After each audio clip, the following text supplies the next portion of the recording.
언제나 필승! 네, 반갑습니다. 필승입니다. 자, 오늘은 알리바바에 대해서 좀 분석을 해드리고자 합니다. 일단 알리바바의 하락이 그 다른 의미로는 좀 눈이 부시게 하락을 하고 있습니다. 눈뜨고는 못 봐줄 만큼의 그런 폭락을 연출하고 있죠. 역시나 가장 큰 리스크로 이 공산당과의 이런 적대적인 그런 관계에서 이제 나오는 것 같습니다. 일단 조금 더 객관적으로 좀 바라보면서 그럼 알리바바에 대한 관점을 어떻게 봐야 되는지 투자자의 입장에서 좀 분석을 해드리겠습니다. 일단 알리바바의 가장 큰 리스크는 역시나 엔트그룹이죠. 이 엔트그룹의 상장이 정말 불확실해지고 있어요. 원래 엔트그룹은 대부분의 매출, 그러니까 실적의 60% 이상이 이 대출 업무에서 나왔습니다. 이 소액 대출을 통해서 개인들에게 손쉽게 대출을 해주고 그에 따른 이자를 이제 먹는 방식으로 60% 이상이 여기서 나왔는데 이번 정부에서 이 엔트그룹에 대한 대출 규제를 엄청나게 강하게 하고 있어요. 사실 이 정부에서 하고 있는 것 자체가 이 긴축 정책이죠. 그러니까 물론 통화 같은 경우는 좀 푼다고 하더라도 이런 정부 정권의 힘을 통해서 이 대출에 대한 규제를 강하게 하고 있습니다. 뭐 대한민국도 마찬가지죠. 대한민국도 그렇고요. 중국도 그렇고 이 부동산에 대한 쏠림 현상이 굉장히 심하기 때문에 이러한 긴축을 하고 있는 것으로 보이고 있습니다. 특히 이제 미국의 채권 금리가 점차 올라오는 상황에서 이 선제적으로 저 금리 인상을 해 놓아야지만 추후에 이루어질 수 있는 그런 크라이시스에도 견딜 수 있기 때문에 그러한 모습을 좀 선제적으로 보이고 있는 것이 아닌가. 그런 과정에서 가장 타겟이 엔트그룹이 선정되었던 것이 아닌가 이렇게 좀 저는 보고 있습니다.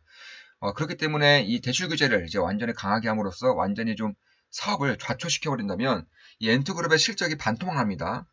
엔트그룹의 실적이 정확하게 반토막이 나요. 제가 계산을 해봤는데 정확하게 반토막 납니다.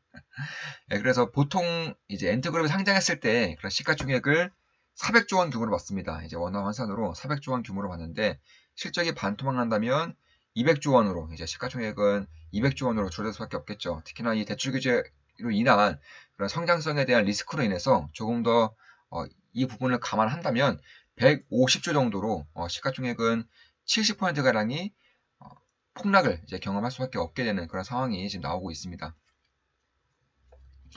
그런 상황에서 그런 알리바바가 이제 엔트그룹의 대주주이기 때문에 그런 알리바바의 적정 가치는 어느 정도가 하락을 해야 되는지에 대해서도 좀 분석을 해볼 수 있겠죠. 일단 엔트그룹의 시가총액이 400주에서 150조 정도로 완전히 폭락을 했을 때, 그러니까 거의 최악의 상황을 가정하는 겁니다. 정말로 대출 규제로 인해서 대출 업무를 1도 할 수가 없을 때 이 정도의 시가총액을 받을 수 있는 것인데 이런 상황에서는 알리바바의 시가총액도 이 30% 이상의 이제 대주주이기 때문에 반영을 한다면 대략 100조 정도, 최대로 따졌을 때 100조 정도의 가치 하락이 나타날 수가 있게 되는 거죠. 그런데 말입니다. 지금 알리바바의 시가총액 규모가 얼마나 빠졌죠? 알리바바의 시가총액 규모는 현재 200조, 200조 이상이 빠졌습니다. 그러니까 100조 정도가 빠진다면은 적정 가치라고 봤을 때 알리바바의 시가총액이 200조 원이 빠졌다는 것은 조금 더 리스크를 대입하고 있지 않나 저는 이렇게 보고 있습니다. 그러니까 이것을 좀 뛰어넘어서 더욱더 강한 규제가 있을 것이고 알리바바의 매출액이 본격적으로 감소할 수 있을 것이라는 그런 부정적인 이슈로 인해서 이렇게 빠지는 것인데 저는 조금 더 이제 객관적으로 봐야 되지 않나 개인적으로는 그렇게 보고 있습니다. 현재 정확하게 285조 원 정도가 제가 계산을 해놨는데 285조 원 정도가 지금 빠지고 있는 상황이고 과도하게 빠지는 것은 맞아요. 다만 그 이유에 대해서 제가 좀 말씀을 드리겠습니다. 일단 현재 중국에서 가장 신경 쓰고 있는 부분이 중국에서 가장 밀어붙이고 있는 부분 중에 하나가 바로 디지털 위안화입니다. 사실 미국이 지금까지의 2등 국가를 이제 요리할 때를 보면 대부분이 양털깎기가 들어갔었죠. 이제 달러를 대규모로 유입시킨 이후에 한 번에 유출시킴으로써 그 국가의 금융 기반을 완전히 무너뜨렸던 그런 경험이 있습니다. 그런 것을 봤을 때도 중국 당국도 이런 것을 좀 신경 쓰는 것 같아요. 결국 이 위안화의 가치를 높여야지만 이런 양탈각기를 효과적으로 방어할 수가 있는 것인데 그 첫 번째 수단으로 디지털 위안화를 지금 꼽고 있는 것 같습니다. 일단 2022년에 동계올림픽이 있죠. 2022년까지 디지털 위안화를 본격적으로 발행하고 유통하겠다라는 그런 발언을 하고 있습니다. 결국 이러한 유통을 통해서 가장 중요한 것이 바로 이 화폐 플랫폼입니다. 화폐 플랫폼. 플랫폼 중에 가장 뛰어난 플랫폼은 화폐 플랫폼이죠. 이 플랫폼 중에서 가장 뛰어난 플랫폼은 화폐 플랫폼이다. 그런데 이 화폐 플랫폼의 1위에 이제 전 세계 1등 기업이 바로 아마존이죠. 그리고 2등 기업은 알리바바입니다. 그만큼 이 알리바바에 대한 우려감이 점차 커질 수 있는 것은 맞아요. 왜냐하면 중국이 디지털 위안화를 발행함으로써 화폐 플랫폼의 전 세계적인 가치를 이제 늘리고자 했지만 알리바바가 이를 완전히 상회하고 있죠. 그러니까 공산당 입장에서 통제를 가장 중요시하는 정부 당국 입장에서는 이 알리바바에 대한 리스크가 점차 커질 수밖에 없었다라는 것입니다. 그런 상황에서 결국 중국 정부는 알리바바를 어느 정도는 통제할 수밖에 없었던 것이고 이 디지털 위안의 파트너로 알리바바가 아닌 징동닷컴을 꼽았습니다. 물론 장기적으로 봤을 때 이 사태가 어느 정도 일단락되고 나서는 알리바바의 힘을 빌리지 않을 수가 없겠죠. 왜냐하면 알리바바 같은 경우는 중국뿐만 아니라 뭐 동남아라던가 아니면 벨기에도 물류센터를 지으면서 유럽에도 이제 진출을 하고 있기 때문에 알리바바의 힘을 빌리지 않고서는 사실 디지털 위안화가 성공적으로 이제 유통될 수는 없다라고 저는 보고 있어요. 다만 지금까지는 이 알리바바의 힘이 너무나 강력하고 중국 정부로서는 어느 정도의 좀 통제권 하에서 이제 좀 조정을 좀 해야 되는 그런 상황이기 때문에 이러한 강력한 규제를 알리바바에 이제 행하고 있는 것이 아닌가 이렇게 보고 있습니다. 사실 이커머스 1등은 뭐 누가 말해도 알리바바고요. 그리고 중국 입장입니다. 중국 내에서 1등은 알리바바죠. 근데 중국 알리바바 같은 경우는 이미 10억 명 이상의 회원을 두고 있고 중국인의 5명 중에 3명 정도가 이제 이미 알리바바를 쓰고 있습니다. 그러니까 이 중국에서 온라인 쇼핑을 하는 인구의 거의 100%는 알리바바를 이용하고 있거나 알리바바의 회원이라는 겁니다. 그런 것을 봤을 때도 이미 넘사벽의 그런 이커머스 시장을 지금 가지고 있는 것은 맞고요. 특히 이 아마존 같은 경우는 회원 수가 3억이 안 되죠. 3억 명이 안 되는 것에 비해서도 월등하게 높다. 다만 이 알리바바와 아마존의 시가총액 차이 나는 것 중에 가장 큰 이유 중에 하나가 바로 이 소득이죠, 소득. 그러니까 아마존의 회원들의 소득 수준이 알리바바 회원들의 소득 수준을 뛰어넘기 때문에 이러한 시가총액 차이가 나는 것이고 두 번째로 클라우드 서비스로 나타날 수가 있는 것인데 클라우드 서비스는 추후에 이제 분석을 좀 해드리겠습니다. 거의 영상 막바지쯤에 좀 분석을 해드릴 수 있을 것 같아요. 자, 그런데 이 중요한 것은 이 중국의 중산층이라고 불리는 거죠. 대략 1만 불 이상의 이제 소득을 가지고 있는 층이 3억 명을 드디어 돌파하고 있다는 겁니다. 그러니까 아마존의 회원 숫자를 돌파하고 있다는 것이죠. 이런 것을 봤을 때에도 결국에는 이 알리바바든 아니면 징동닷컴이든 장기적인 성장은 좀 어느 정도는 깔고 가는 것이 아닌가 저는 개인적으로는 그렇게 보고 있습니다. 특히나 이 디지털 화폐에 의해서도 이 알리바바의 힘을 빌릴 수밖에 없는 이유 중에 하나가 전 세계에서 블록체인, 그러니까 암호화폐 관련된 블록체인 기술에서 가장 뛰어난 기업이 어딘지 아십니까? 바로 알리바바입니다. 알리바바는 특허 수도 1등이고요. 그리고 관련된 기술만 2,300개 이상을 가지고 있다라고 지금 평가가 되고 있어요. 이미 이 블록체인 기술에서는 알리바바를 뛰어넘는 기업은 전 세계 어떤 기업도 없다고 할 정도로 압도적인 1등을 차지하고 있는 것은 맞습니다. 뭐 양자 컴퓨터도 마찬가지고요. 이 블록체인과 양자 컴퓨터가 같이 갈 수밖에 없는 것인데 전 세계 1등 기술을 가지고 있는 기업은 알리바바입니다. 그래서 이런 것을 봤을 때에도 제가 가장 큰 리스크로 보는 것은 이거예요. 엔트그룹이 아니라 사실상 엔트그룹은 알리페이 정도의 역할만 하더라도 이 알리바바의 실적에 그다지 영향을 미치지 못합니다. 가장 큰 리스크는 이 화폐 플랫폼을 놓칠 수 있을까 이것에 대한 주목을 해야 되는 것인데 지금까지는 징동닷컴을 밀어주고 있는 것은 맞습니다. 다만 추후에는 블록체인 기술과 양자 컴퓨터까지 봤을 때에는 이 알리바바의 기술력을 빌릴 수밖에 없는 시기가 저는 조만간 올 것 같다. 왜냐하면 디지털 화폐를 2022년까지 이제 전 세계적으로 유통을 하겠다라고 밝힌 만큼 시간이 이제 2년밖에 안 남았습니다. 2년 동안 하기 위해서는 기술적인 부분에 대한 도움을 저는 반드시 받을 수밖에 없지 않을까? 개인적으로는 그렇게 보고 있습니다. 결국 화폐와 이제 금융이라는 것은 그 국가와 기업의 패권을 뜻하는 것이기 때문에 2년 동안 하기 위해서는 기술적인 부분에 대한 도움을 저는 반드시 받을 수밖에 없지 않을까? 개인적으로는 그렇게 보고 있습니다. 결국 화폐와 이제 금융이라는 것은 그 국가와 기업의 패권을 뜻하는 것이기 때문에 2년 동안 하기 위해서는 기술적인 부분에 대한 도움을 전 세계에서 내로라하는 이런 기업을 국가의 통제하에 둔다는 것은 굉장한 메리트가 이제 발생할 수 있는 것이고, 그를 위해서 이제 지금은 강력한 규제를 이제 하고 있다는 거죠.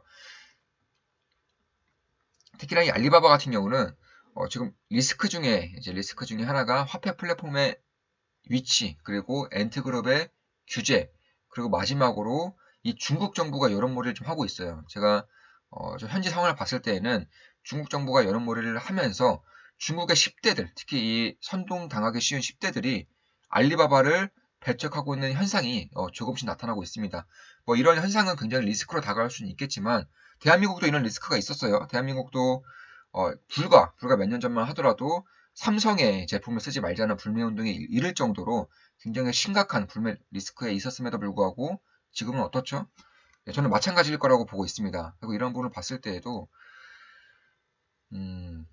결국 이 중국 정부 입장에서도 정말 여기서 알리바바를 좌초시킬 것인가? 저는 만약에 마음만 먹으면 좌초시킬 수 있을 것이라고 보고 있습니다. 그렇기 때문에 리스크로 보고 있는 것은 맞고요. 다만 좌초시킬 경우에는 커다란 문제가 하나 발생하는 것이죠. 이 중국 정부가 가장 중시하는 것이 바로 통제입니다. 통제. 그리고 독점을 하지 못하게 하는 것인데, 이 중국 테크 같은 경우는 텐센트와 이제 알리바바로 정확하게 양분되어 있습니다. 중국의 테크 기업들이 혹은 테크 기술들이 이 텐센트와 알리바바를 빼놓고는 대화가 되지 않을 정도로 굉장히 좀 양분되어 있는 것은 맞아요. 그런데 이 알리바바를 좌초시킨다는 것이 그 텐센트의 독점을 이제 허가한다는 것이거든요. 근데 이게 말이 안 되는 거죠. 왜냐하면 빅테크를 독점하는 이제 그런 현상이 나타날 경우에는 중국 정부의 힘이 급격하게 빠질 수밖에 없다는 겁니다. 여기서 텐센트까지 좌초시키면 중국을 완전히 좌초시키겠다는 좌초시키게 되는 그런 결과를 가져올 수밖에 없기 때문에, 그리고 둘 중에 어느 하나 기업이라도 좌초시키게 될 경우에는 오히려 중국 정부에서 가장 큰 리스크를 지게 되는 것입니다. 그래서 이런 부분에 대해서는 저는 그다지 걱정을 하고 있지 않습니다. 결국 이 장기적으로 끌고 갔을 때에는 중국 정부는 분명한 한계가 있다, 이렇게 보고 있는 겁니다. 특히 알리바바 같은 경우도 이제 해외에도 이제 상장이 되어 있고, 뭐 홍콩에도 상장이 되어 있고, 미국에도 상장이 되어 있기 때문에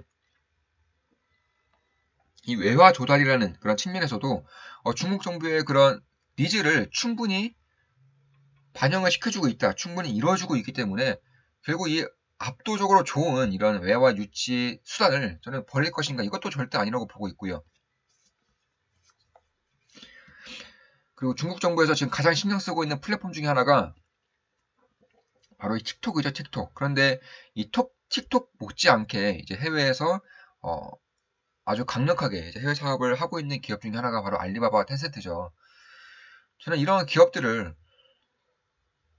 과연 정말로 리스크대로, 지금 과도하게 빠진 이 흐름대로 알리바바를 완전히 좌초시킬 수 있을까? 저는 절대 못한다고 보고 있고, 결국 그렇다는 것은 알리바바의 장기 성장이 저는 가능하다라고 생각을 하고 있어요. 이미 매출 성장률 같은 경우도 매년 30% 이상씩 나오고 있고요. 영업이익 같은 경우에는 100%의 성장을 매년 보이고 있었기 때문에 여기서 잠시 영업이익이 흔들릴지언정 결국 장기적으로 봤을 때에는 건전한 그런 경쟁을 해가면서 꾸준히 성장할 수 있는 기업이 될 수도 있지 않을까, 이렇게 보고 있습니다. 그렇기 때문에 저는 개인적으로는 이런 하락을 사실 그렇게 염두에 두고 있지는 않아요. 그러니까 지금 여기서 이제 언제 매수를 하면 되는지에 대해서도 좀 보고 있는 것이지, 과연 이 기업이 끝인가에 대해서는 그다지 신경 쓰고 있지 않은 것은 맞습니다. 결국 이 광군제 기간에서도 이 80조 가량의 이제 매출을 내는 것도 있고, 결국 이런 압도적인 화폐 플랫폼이 한순간에 진다는 것이 역사적으로도 단 한 번도 이제 이루어지지 않은 것이고요. 중국 정부에서도 알리바바가 자초될 경우에는 가장 큰 리스크를 지는 경우가 아이러니하게도 중국 정부 자신이라는 점을 봤을 때에도 과연 좀 그런 리스크가 있을까 하는 것입니다. 다만 제가 조금 더 좀 이 사태가, 그러니까 이 알리바바의 주가 흐름이 조금 더 장기적으로 지지부진할 수 있을 것이라고 예상하는 것 중에 하나가 바로 이 미국의 헤지 펀드들의 알리바바에 대한 지분을 이제 늘리고 있다는 겁니다. 그러니까 보통 제가 좀 예를 들어 드릴게요. 이 한국에서도 30% 정도가 이제 외국 지분이죠. 외국인들의 지분이 30% 이상을 차지하고 있는데 이 갑작스럽게 늘렸던 때가 언제인지 아십니까? 바로 IMF 때입니다. 그러니까 지분이 헐값에 넘어갔다는 거예요. 완전한 헐값에 거의 반값 정도의 외국인들에게 핵심 자산들의 지분이 넘어갔다는 것인데 현재 이제 중국이 이제 개방을 하고 있죠. 자본시장을 개방을 함에 있어서 이제 외국에 특히나 미국 자본들이 중국에 지금 쏟아지고 있는 것인데 이런 상황에서 굉장히 좀 즐기면서 주가를 최대한 누르면서 이제 지분을 가지고 가야 되지 않나 개인적으로 그렇게 보고 있고 이미 올해 들어서 블랙록이랑 이제 뱅가드 쪽에서 지분을 공격적으로 사가고 있는 것은 맞아요. 뱅가드 같은 경우는 2% 이상의 그리고 블랙록 같은 경우는 3% 이상의 이미 알리바바 그룹의 지분을 올해만 가지고 왔습니다. 그만큼 이쪽에 대한 지분 늘리기로 인해서 사실 이런 핵심적인 미국 자본의 핵심적인 자산들이 이제 지분을 늘리는 과정에서는 주가는 오르지 못합니다. 그래서 그런 것을 봤을 때에도 뭐 지분을 어느 정도 늘린 이후에 이제 주가는 폭등하는 경향이 있기 때문에 그런 부분을 봤을 때에도 이 알리바바의 장기적인 흐름이 지지부진할 수 있을지언정 천천히 좀 보는 것이 아닌가 보면 되는 것이 아닌가 시간을 두고 보면 되지 않나 이렇게 보고 있습니다.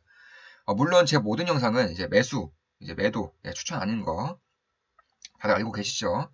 참고로 지금 알리바바의 클라우드 같은 경우는 이미 매년 40% 이상의 성장을 보이고 있고 구글을 뛰어넘었습니다. 구글의 클라우드를 뛰어넘었고 전 세계 3위에 랭크되어 있죠. 아마존, 마이크로소프트, 알리바바로 랭크되어 있는데 참고로 중국의 클라우드 사업 그리고 아시아권의 클라우드 사업이 이제 막 시작하고 있다는 것을 봤을 때에는 40% 정도의 성장성이 괜히 나오는 것이 아니다 이렇게 보고 있고 가면 갈수록 시장 점유율을 높여갈 수밖에 없는 상황이지 않나 저는 이렇게 생각을 하고 있습니다. 그 외에도 이제 인공지능 쪽에서도 중국 내에서 단연코 1등을 이제 차지하고 있는 것이고요. 그 외에도 스마트 시티에서도 이미 중국 정부에서 허했습니다. 이제 알리바바가 스마트 시티를 본격적으로 이제 개척하는 것에서도 그 독점이거든요. 이 알리바바의 독점입니다. 스마트 시티 같은 경우는. 근데 중국 정부에서 이것을 이미 허하는 움직임을 보이고 있기 때문에 만약에 중국 정부가 정말로 알리바바를 자초시킨다면 이러한 움직임이 좀 나올 수가 없겠죠. 그렇기 때문에 물론 매도 추천은 아니지만 조금씩 좀 관심을 가진다면 성공 투자로 이끌 수 있는 그런 기업 중에 하나가 되지 않을까 개인적으로는 그렇게 보고 있습니다. 따라서 지금도 꽤나 괜찮은 가격 구간이라고 보고 있고 여기서 조금 더 이제 하락을 해준다면은 결국 이라인 때 결국 210달러에서 170달러 정도가 이제 210달러에서 170달러 정도가 굉장히 보수적으로 봤을 때에도 매력적인 구간이라고는 저는 생각을 하고 있습니다. 참고로 이제 미국 증시에 상장된 이제 중국 기업들에 대한 우려가 큰 것은 맞아요. 그 중에 가장 큰 이유 중 하나가 바로 회계 감사죠. 이 3년 내에 이제 미국의 회계 감사를 따르지 않으면 상장 폐지를 시키겠다라는 것인데 여기서 핵심은 3년이라는 시간입니다. 3년. 이 3년이라는 시간이 투자자 입장에서 굉장히 긴 시간이기 때문에 지금부터 우려를 할 필요가 있을까? 개인적으로 그런 생각을 하고 있는 것도 맞습니다. 지금 여기서 이제 방송 마치겠습니다. 지금까지 알리바바에 대한 분석이었고 엔트그룹에 대한 분석을 해드렸습니다. 앞으로도 좋은 분석, 좋은 기업 분석으로 찾아뵙겠습니다. 필승이었습니다. 필승!